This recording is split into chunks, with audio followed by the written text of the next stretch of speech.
네, 두 번째 시간에는 범위 관리에 대한 설명입니다. 강의를 시작하겠습니다. 범위 관리는 프로젝트 범위를 명확하게 관리하는 방법입니다. 범위 관리에 앞서 지난 시간에 설명한 IT 프로젝트가 실패하는 방법에 대한 카툰을 다시 설명드려 보겠습니다. 그네를 만드는 프로젝트입니다. 하지만 이 제안서에는 그네의 의자가 소파로 표현되어 있습니다. 고객의 요구사항 설명 시에는 그네의 의자가 3단 의자처럼 설명되고 있습니다. 그리고 고객에게 청구하는 금액 비용은 롤러코스터를 만드는 비용처럼 설명되고 있고요.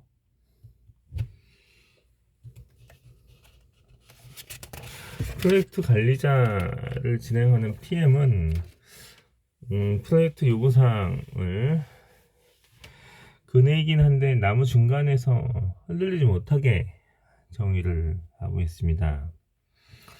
또한 디자이너의 해석은 이 근해를 지지하는 나무의 위아래가 잘려 있죠. 안전에 문제가 있는 듯 합니다. 그리고 개발자의 코드는 요구사항은 맞는 듯 하지만 이 근해 줄이 잘못 묶여 있어서 근해가 흔들릴 수 없습니다. 근해로의 본연의 기능이 부족하죠. 마지막으로 베타 테스트로 받은 거는 이렇게 흔들릴 수는 있는데요. 사람이 편안하게 앉을 수 없습니다. 이처럼 이 IT 프로젝트가 이렇게 실패하는 이유는요. 이 고객의 요구사항 및 이 범위를 이 여러 사람 이해관계자들이 각각 다르게 받아들이고 있는 또는 정확하게 파악 못하고 있는 이런 문제가 발생하는 거죠. 이것을 해결하는 것이 범위관리입니다. 계속 뒤에 자세히 설명을 드리겠습니다.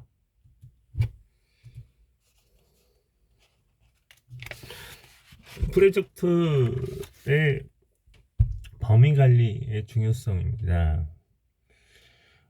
프로젝트에서 고객은 진짜 원하는 것을 올바로 제시하지 못한다. 그러니까 자기가 진짜 원하는 것을 올바로 제시하지 못한다는 거 하고요. IT 프로젝트는 팀플레이로 진행되어야 하는데 개인별로 생각하는 것이 좀 모두 다 다르다. PM의 생각, 디자이너의 생각, 개발자의 생각이 다 다릅니다. 세 번째로 산출물이 제대로 관리되어야 한다. 산출물이 좀 빨리 나오면 서로의 이 생각의 갭을 빨리 파악할 수 있다는 것이 에자일 방법의 특징이었고요. 그 다음에 개발자들이 주도적으로 능동적으로 접근하면 이렇게 서로 다른 갭을 헤쳐나갈 수 있다. 는 것에 대한 설명이고요.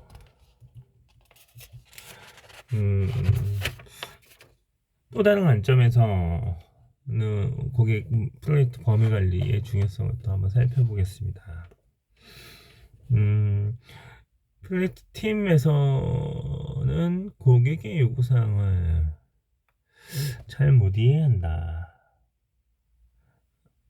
두 번째, 고객의 요구사항이 매우 부정확하고 애매하게 규정된 것이 많다.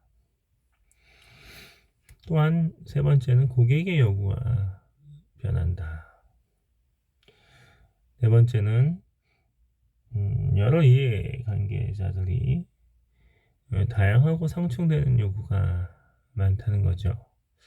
예를 들면 품질을 높여달라라고 하면서 일정은 당겨달라라고 하는 요구는 매우 상충되는 요구입니다. 이래서 프로젝트의 범위 관리가 중요합니다. 이 성공적인 프로젝트를 위해서는요, 프로젝트의 범위, 즉 고객의 요구사항을 최대한 구체적으로 도출해서 고객의 이해관계자들과 또한 프로젝트 팀원 간에 이 지속적인 커뮤니케이션을 해야 합니다. 제일 중요한 키워드가 고객의 요구사항을 구체적으로 도출하고 관리한다는 부분이 제일 중요한 키워드입니다.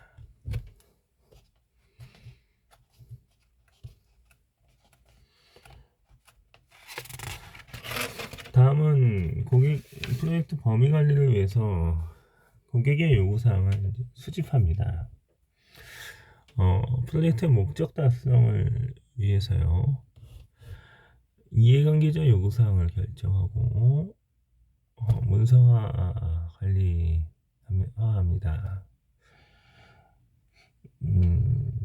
제품 범위를 포함한 프로젝트의 범위를 정하고 관리하기 위한 토대이고요. WBS의 기초가 되는 거죠. 요구사항의 수집은 다양한 방법이 많습니다. 다양한 이해관계자들로부터 인터뷰를 실시하고요. 포커싱 그룹이라고 일단 특정 핵심 대표되는 그룹에 대한 의견 수렴, 그다음에 심층 워크샵이라는 기법도 있고요. 집단 의견 결정을 위한 조사를 위한 기법이 있고요. 설문과 설문조사, 그다음에 브레인스토밍 이런 방법도 있습니다. 요구사항을 구체화하기 위해서 델파이 기법이라고 하는 전문가 의견을 듣기도 하고요. 시제품의 프로토타입을 제시해서 고객의 의견을 구체화할 수 있습니다. 브레인스토밍을 하는 것처럼요, 마인드맵을 이용해서 생각의 연결을 계속 구체화할 수도 있고요. 비슷한 의견은 친화도 다이어그램, 퍼실리티 다이어그램처럼 이렇게 같은 유사한 의견을 묶는 그래핑을 할 수 있습니다. 타사의 벤치마킹도요, 고객의 요구사항을 구체화하는데 도움을 주는 기법입니다.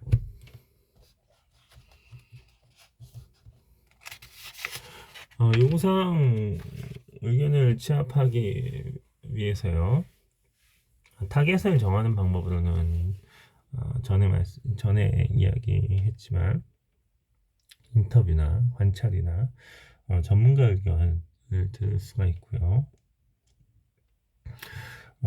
그룹핑 방식으로 여러 사람의 의견을 받는 방법으로는 브레인스토밍이나 포커싱 그룹, 그다음에 심층 워크샵, 또 프로토타입을 여러 명이 같이 공동 개발하는 방법도 있습니다.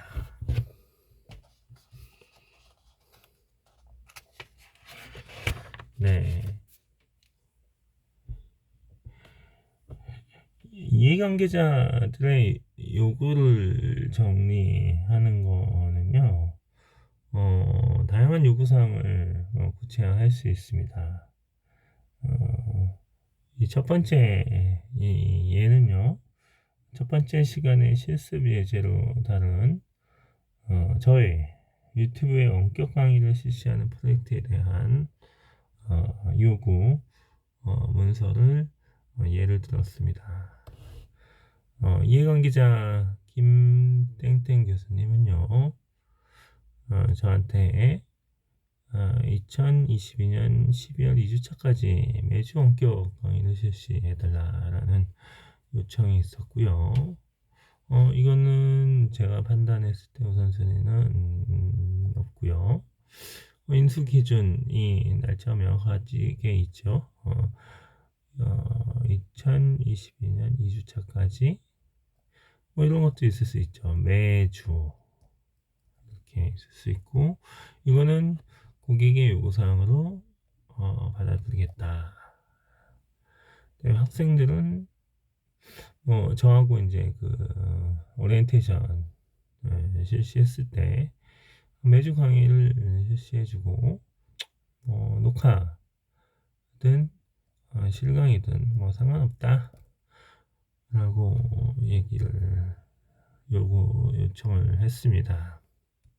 이와 같은 경우에는 우선순위는 가장 높게 생각할 수 있습니다. 그리고 당연히 요구사항을 받아들이고요.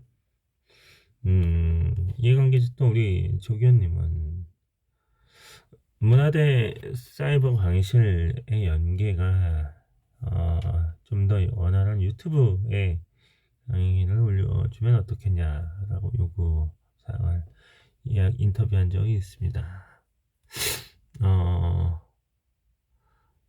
정확하게는 이것도 뭐 강의가 원활하게 이루어질 수 있기 때문에 우선순위 사항으로 두고요. 인수 기준은 유튜브에 컨텐츠가 올라갔느냐 라고 해서 이것도 받아들이는 걸로 하겠습니다. 이건 뭐 가상의 프로젝트 팀인데요. 뭐 저죠. 가상의 프로젝트 팀의 요구사항은 제가 임의로 작성을 해봤습니다. 물론 다 임의로 작성은 시뮬레이션 한 예이긴 하지만요. 다른 것들도 프로젝트 팀이 있다면 강의 자료 작성과 화면 녹화, 인터넷 업로드가 원활한 이 장비가 필요하다라는 것도 하나의 모바일 장비고요. 인수 기준은 신규 모바일 장비가 신규 모바일 장비 이걸 좀 인수 기준을 좀 더 명확하고 구체화를 해야 되긴 할 것 같네요. 강의 녹화가 원활한 한 모바일 장비로 정의할 수 있고요. 이거는 펜이 제공되는 장비, 이렇게 지금 강의를 펜으로 쓸 수 있잖아요. 예, 펜이 제공되는 장비로 한정시키면 조금 더 구체적인 인수 기준이 될 수 있겠네요. 이것도 마찬가지로 억셉트를 시켜서 여러 프로젝트를 진행할 때요, 이렇게 이해관계자들에 대한 인터뷰를 통해서 요구사항을 좀 구체화하는 것도 좋은 방법이다. 그리고 프로젝트의 차터나 아니면은 프로젝트의 이해관계자의 인터뷰를 통하고 여러 가지 과거 프로젝트의 사례나 외부 프로젝트 실시 팀의 인터뷰 뭐 이런 것들을 통해서 실제로 비유사한 프로젝트를 실시할 경우에 고려되어야 하는 상황, 이런 것들을 구체화할 수 있습니다.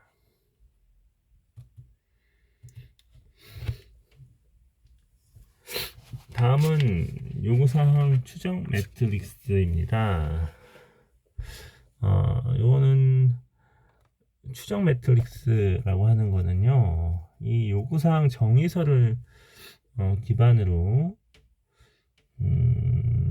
정의된 요구사항이 있다고 하면 이 요구사항이 프로젝트를 진행하는 여러 단계, 후속 단계에서 어떻게 구현되고 어떻게 통제되느냐는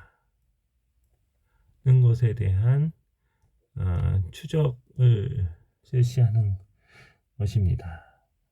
실제로 프로젝트에서는 이런 요구사항을 구체화하면 할수록 프로젝트가 구체화되는 것처럼요. 우리 실습의 예는 좀 아주 러프한 예를 들 수밖에 없지만 실제 개발 프로젝트나 아니면은 또 다른 프로젝트에서는 각 단계별로 1번이라는 요구사항이 각 단계에 어떤 워크페이스에서 어떻게 실행되었는지 이런 근거들을 적으면 실제로 이 요구사항을 빠뜨리지 않고 이렇게 어느 부분에서 채웠다 라고 하는 이러한 요구사항을 잘 프로젝트에 반영했다라고 하는 근거가 될 수 있기 때문에 이 요구사항이 해당 프로젝트에서 어떻게 구현이 되었다 또는 어떻게 통제를 하고 있다라는 것을 잘 구체화할 수 있는 도구입니다. 예를 들어 좀 보죠. 12월 2주차까지 매주 원격 강의를 실시해달라라고 하는 요구사항은 WBS하고 굳이 연결을 하려면 강의 계획서를 작성을 하고 또 강의 실행을 실시하겠죠. 그럼 자료 작성도 있고 원격 게시 이런 부분들도 다 이렇게 구체화될 수 있고요. 그 다음에 매주 강의 실시 이건 중복이 되겠네요. 그 다음에 세 번째 요구사항은 원하는 유튜브에 강의를 게시해달라고 하면 유튜브 계정 개설, 그 다음에 유튜브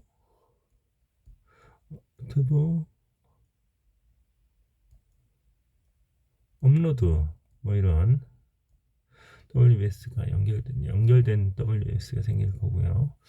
녹화 장비 필요하면 장비 도입, 녹화 앱 조사, 녹화 앱 설치 이러한 것들이 WBS에 있을 거고요.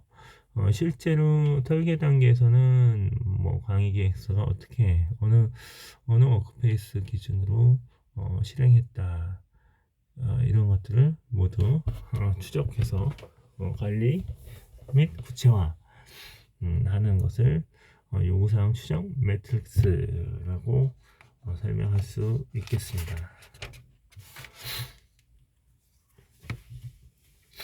다음은 범위기술서입니다. 프로젝트 범위기술서는 프로젝트 차터라고 해서 프로젝트 선언문이죠. 프로젝트 차터를 상세화해서 작업할 수 있습니다. 프로젝트 차터와 지금 설명드린 요구사항 정의서를 기반으로 프로젝트 범위 기술서를 작성할 수 있습니다. 즉 프로젝트의 범위가 어떻다라고 하는 상세한 기술서입니다.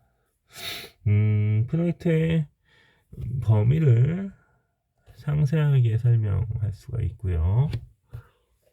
프로젝트의 인도물은 어떻게 되는지, 그 다음에 뭐 인도물을 인도할 때 기능 및 시험 요구사항이 있으면 상세하게 설명을 좀 하고요.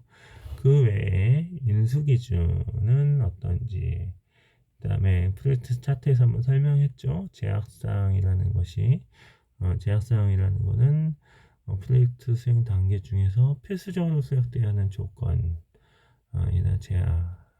제약이고요. 가정사항은 제약사항이랑 유사하긴 한데 프로젝트가 수행되기 위해서 당연히 수행되어야 하는 어떤 환경, 뭐 과정입니다. 프로젝트 제약사항이랑 가정사항이랑 약간의 굳이 나눈다면 특징은 비슷한 그 제약이긴 한데 프로젝트 수행하는 과정에서 프로젝트 수행 시에 필요한 사항들이 제약되는 것이 제약사항이고요. 가정사항은 뭐 프로젝트 전반적으로 수행하기 위해서 프로젝트에서 실행하는 것이 아닌 다른 어떤 외부적 환경 등에서 당연히 수행돼야 되는 과정입니다. 다음에 프로젝트에서 진행되는 초기 리스크도 정의를 할 수가 있고요. 프로젝트의 성공 기준은 뭐고, 그리고 프로젝트에서 혹시 이제 범위에서 제외해야 되는 부분이 있다고 하면 제외 사항으로 정확하게 명시를 할 수 있습니다. 거의 프로젝트 차트하고 비슷하고요. 내용이 아주 구체화된다는 것이 좀 다른 면이라고 볼 수 있죠. 프로젝트 범위 기술서를 살펴봤습니다. 네, 프로젝트 차터부터 시작해서요. 이해관계자를 식별하고 요구사항 정의서도 정의를 해봤고요. 범위기술서 작성이 끝나면 WBS라고 하는 워크 브레이크다운 스트럭처 작업들이 계층적으로 구체화되면서 식별되게 되는 구조라고 볼 수 있죠. 이 WBS라고 하는 것을 작성하게 되고요. WBS는 이게 워크 패키지라고 하는 건데 이 워크 패키지들의 묶음으로 분류될 수가 있고요. 각각의 워크 패키지들은 이렇게 액티비티들 활동들로 이렇게 구체화될 수 있고 이런 것들을 일정하고 담당자 그다음에 수행 공수 중요도 등을 연결을 해서 관리를 하게 되면 이 모든 것이 범위 관리이자 일정 관리다. 즉, 이 범위 구상 정에서부터 그 패키지까지 이 부분이 범위 관리 부분이고요. 이것이 구체화된 액티비티들이 되게 많잖아요. 이런 것들이 많은 것들을 모두 모아서 일정 관리를 하는 것이 일정 관리 부분이라고 구분하면 될 것 같습니다. WBS 작업은 작업의 묶음에 대한 구조입니다. 위 그림이 WBS에 대해서 제일 쉽게 잘 알 수 있는 부분이고요. 위 그림처럼 위에서 아래로 내려오는 것이 탑에서 다운으로 내려온다고 탑다운 방식이고요. 작업들이 아래서 위로 올라간다고 해서 바텀업 밑에서부터 위로 올라가는 부분이 바텀업 방식입니다. 이 두 가지 다 수행해서 구체적 이 WS를 구체화할 수 있고요. 간단히 WBS의 특징을 살펴보면 1.1, 1.2, 1.1.1, 1.2.2, 1.2.1, 1.2.2처럼 작업의 번호가 중복되지 않게 고유값을 나타내는, 지금 뭐 여기는 작업 뒤에 1.1.1 뒤에 이렇게 작업의 명이 붙겠죠. 작업의 명이 각각의 작업의 명이 붙긴 한데, 이렇게 작업 번호가 중복되지 않고 고유값을 유지하는 것이 좀 중요한 내용이고요. 특히 이제 이 부분은 상위 작업, 요 하위 작업이라고 하면 하위 작업은 상위 작업의 요 숫자를 승계한다. 즉 하위 작업의 1.1.1 같은 경우 이 상위 작업의 1.1. 요 부분은 승계되고 나머지 뒷부분이 다르다라고 하는 것이 특징입니다. 그리고 또 하나의 특징을 또 살펴보면요. 상위 작업의 작업량, 여기 요 밑부분에 요 표시가 된 부분이 작업량이라고 할 수 있는데요. 실제로 공수죠. 이 작업이 들어가면 몇 채 걸리냐, 뭐 이런 의미입니다. 그래서 이런 40, 이 작업의 양을 표시할 수가 있는데요. WBS에서 하위 작업의 작업량의 합은 상위 작업의 작업량의 합과 같다. 즉 1.1.1에서는 40이고 1.1.2에서는 30의 작업량의 합은 그 상위 작업인 1.1의 70과 같게 되죠. 그리고 뭐 1.2에 대한 작업량은 30이었는데 1.2.1은 10, 20을 더하면 30이고 이 30은 상위 작업의 작업량과 같다. 왜냐하면 이 작업은 이제 승계가 되는 것이고 이 빠지지 않아야 되는 것이기 때문에 이렇게 밑으로 내려갈수록 작업량의 합들은 상위 작업량의 합과 같다라고 하는 것입니다. 그리고 각각의 맨 마지막 노드들을 이 워크 패키지라고 합니다. 여기서 빨간색으로 좀 표시되어 있는 이 부분, 즉 1.1.1의 마지막 패키지가 이 부분, 이 부분, 이 부분과 이 부분, 이 부분, 이 부분, 이 부분이 이 프로젝트의 워크 패키지라고 부를 수 있다는 거죠. 이렇게 각 트리의 맨 마지막 부분에 해당되는 노드들을 워크 패키지라고 부른다라고 이해하시면 될 것 같습니다. 네. WBS 작성 방법입니다. WBS 작성 방법은 좀 전에 설명드린 대로 상향식 방법과 하향식 방법이 있습니다. 작성 유형은요, 프로젝트 생애 주기로 구성할 수도 있고요, 인더물 중심으로 구성을 할 수 있습니다. 산출물이 나오는 산출물을 작성할 수 있는 방법으로 WBS를 설계할 수 있는 거죠. 또한 외부의 조직이 만들어서 요소들을 만들고 그것을 합쳐서 구성할 수도 있습니다. WBS 작성할 때의 고려사항입니다.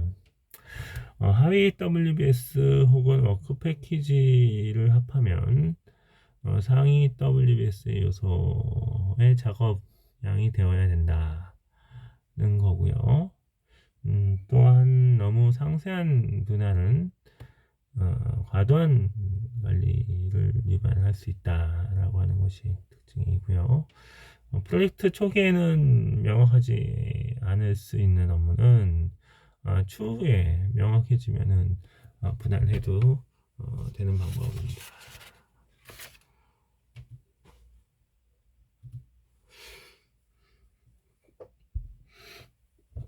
WS 작성 방법 중 워크 패키지 사이즈를 결정하는 법칙입니다. 첫 번째는 80 법칙이 있는데요. 이거는 하루 8시간 그리고 월요일부터 금요일까지 일한다고 하면 보통 워크 패키지의 크기는 주로 하루 이상의 이고 2주 이하의 크기로 결정한다. 즉 2주라고 하면 5일 기준으로 해서 8일 곱하기 5일이 1주 8일 곱하기 5일이 2주 그러니까 2주 차면 총 8 곱하기 10 그래서 80시간 이하로 즉 2주 5일 워킹데이 5일 기준으로 크기를 정한다 라고 하는 것이 기본적인 법칙이고요. 리포트 보고 법칙도 있습니다. 즉 작업생 연가를 일주일 단위로 보고하게 된다면 그 패키지 크기는 일주일 작업으로 작업의 분량을 사이즈를 잡는 것이 합리적이고요. 즉 보고 주기와 같이 잡는 것이 합리적이고요. 유형성의 법칙도 있습니다. 그 패키지 크기는 작업에 대한 비용이나 기간을 산정하기 용이하기 위해서 자원을 배정해야 되고 작업 신청률 추적하기가 좋아야 된다. 주로 보통 즉 한 2주 정도 또는 1주 또는 작업의 진척률을 파악하기 쉬운 단위로 워크 패키지를 결정한다는 거고요. 워크 패키지를 결정을 해야지 향후 일정 관리 시 액티비티들을 활동들을 정의합니다. 이런 것이 워크 패키지별로 또 일정 활동들을 또 재정의를 하기 때문에 너무 크게 되면 관리가 어렵고요. 또 너무 작게 되면 관리 그 활동을 정의하기 또 난해한 사항이 되기 때문에 약 한 2주 정도 적당하다라고 이해하시면 될 것 같습니다.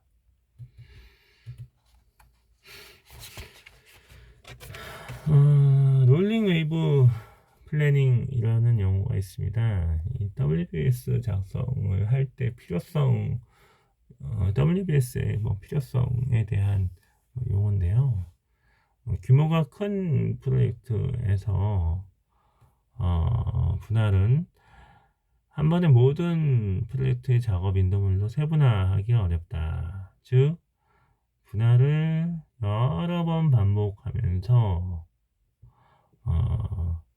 물결이 치듯이 반복적으로 수행을 하면 구체적인 WBS가 만들어질 수 있다라고 하는 겁니다. 그래서 이렇게 연못에 돌을 이렇게 던지면 이 돌 떨어진 그 주변으로 이렇게 동심원들이 이렇게 생기게 되죠. 이렇게 웨이브가 이제 생기면서 계획을 반복하고 계속 구체화되면 구체적인 WBS가 만들어질 수 있다. 즉 한 번에 이 WBS가 구체화되기는 어렵다라고 하는 것이 있고요. 이렇게 또 세부적으로 또 WBS를 작성해서 관리하면 통제는 쉬워지는 장점이 있지만 하나하나를 다 관리해야 되기 때문에 또 관리 불편함이 있기 때문에 너무 또 구체화해서 또 WBS를 작성을 하면 필요한 관리 시간이 또 들어가게 되니 적절한 분할 수준을 또 결정해야 되는 이런 상황입니다.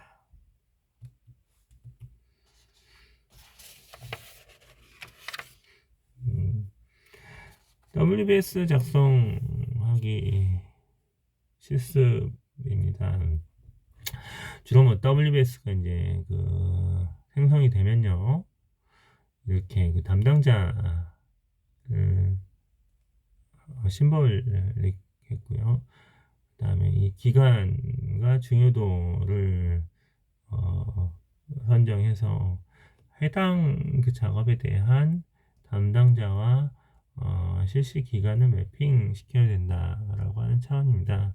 이러한 WBS 전체적으로는 어떤 사람이 어떻게 담당을 하게 되고 이 패키지의 중요성은 어느 정도다라고 하는 하이일 경우에는 뭐 빨간색으로 표시되고 제 중간 정도면 그린, 뭐 로우일 경우에는 레드로 표시되는, 이건 그 노란색으로 표시되는 뭐 할 수가 있고요. 이건 뭐 그 프로젝트 관리자가 임의로 선택을 할 수 있습니다. 네, WBS 작성하기 실습을 한번 해보겠습니다. 지난번처럼 쉬운 시나리오 기반으로 실습을 한번 해보겠습니다. 시나리오는 지난 시간에 프로젝트 착수 단계에서 관리하는 것처럼요, 간단한 프로젝트에 또 예를 들었고, 지난번 프로젝트와 동일한 프로젝트입니다. 제가 원격 녹화 강의 채널을 생성하는 프로젝트고요. 여러 가지 이런 그 환경 및 또 한번 다시 설명을 드리죠. 문화대학교 원격 강의에서는 시스코 웹엑스와 유튜브를 허용하는 환경이다. 문화대학교 규정상에는 사이버 강의실에 원격 녹화 강의를 연결시켜서 강의를 개설해야 한다고 합니다. 그리고 원격 녹화 채널을 개설하면 문화대학교에 방문 없이 강의를 수행할 수 있는 편리한 이익이 있다 라고 하는 그런 프로젝트 배경이 있습니다. 이러한 그 프로젝트에 대해서는 프로젝트 차터까지 저희가 다 생성하고 범위기술서까지 생성을 쉽게 할 수 있었고요. 중요한 거는 WBS는 여러 가지 뭐 이해관계자들과 인터뷰를 통해서 해야 되는 사항들이 있었잖아요. 뭐 예를 들면 이런 거죠. 바텀 업으로 진행해 본다면 첫 번째는 매주 강의 녹화를 하고 유튜브에 강의 내용을 올린다.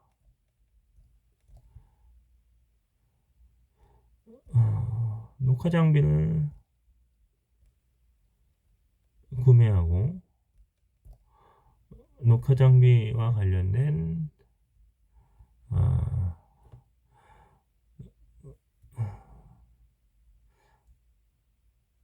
녹화 관련 앱을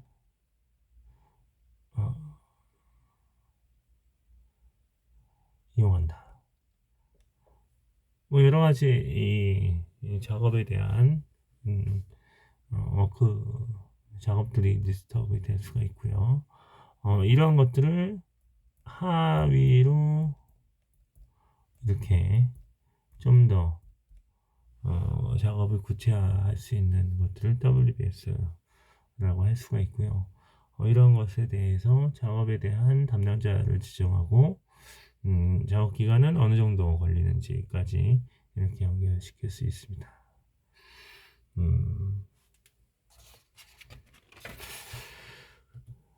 마지막으로 여러 가지 키워드를 한번 정리를 해보겠습니다.